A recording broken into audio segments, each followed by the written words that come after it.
Hi, and welcome back. I'm Alec McChesney, the Standard Sports Editor. Let's hop right into it. I'm not going to sugarcoat this. The biggest news of the Missouri State Sports Weekend wasn't the football team, it wasn't the volleyball team, and it wasn't the soccer team. It was the men's basketball team. Once again, head coach Paul Lusk proves his ability of bringing in top recruits. No, this isn't someone who was out of high school. No, this is not a junior college transfer. This is the best player from the state of Missouri, Jared Ritter. Last year, he played at Kickapoo and was ranked by several recruiting sites as the #1 player in the state of Missouri. Coming out of high school, he decided to transfer to Xavier University, and as of right now, he is unofficially returning home to play at Missouri State. I say unofficially because he tweeted it. I have no confirmation from within the school, but I'm hoping to give you that later this week.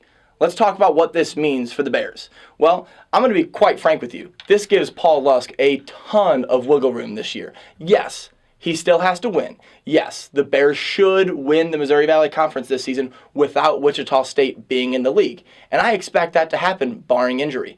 But I'm going to be completely honest with you. Having Ritter, the #1 player in his hometown state, commit to MSU over that school up north in Columbia, I think that buys him another year, no matter what the result is this year.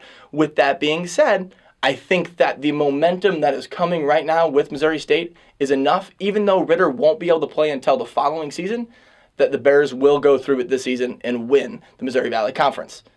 Now, let's talk about a team that might have many of you hoping for basketball season to get here sooner rather than later. That's that Missouri State football team. Once again this weekend, they impressed in the first half. They were actually tied with the 12th best team in the country, Illinois State, 6-6 at halftime. And if it weren't for a few kicking miscues, it could have been 9-6, 13-6, what have you. But as the second half begins, Illinois State scores 28 points in a row unanswered on 4 consecutive drives.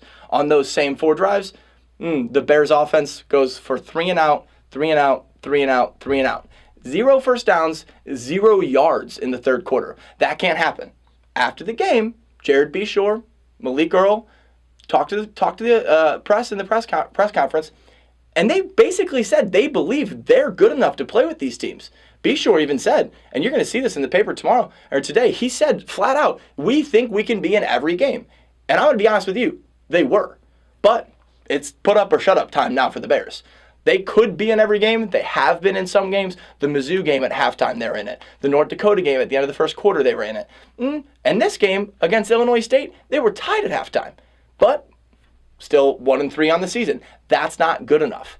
This upcoming weekend, they're going to travel up north, and they're going to play North Dakota State, the #2 team in the country. When asked about that on Saturday, Beshore made it seem like they believe they can go up there and play.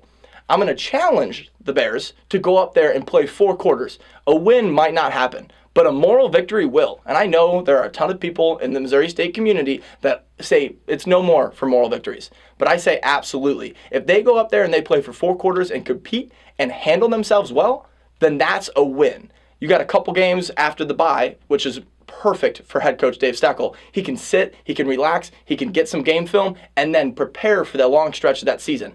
But this upcoming Saturday, there can be no goose egg. They must play well this weekend. Now, let's talk about a team who has been playing well all year and will likely continue to play well throughout the season. That's the volleyball team. Once again, they went on the road to open Missouri Valley Conference play against Illinois State and Bradley, and they go 2-0. Senior Lily Johnson now is the career record holder for most kills in the Missouri Valley Conference.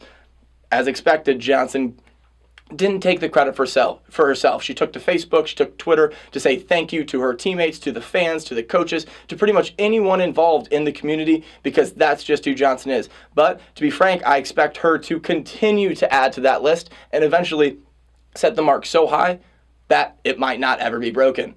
Last night, on Monday, the Bears, once again, dominate at home, defeating Loyola 3-0. It's going to be an interesting week for the Bears because they've got 2 more home matches on Friday and on Saturday. I expect, because they haven't given me a reason not to, they go 2-0. That'll do it for me. I'm Alec McChesney. Have a great night.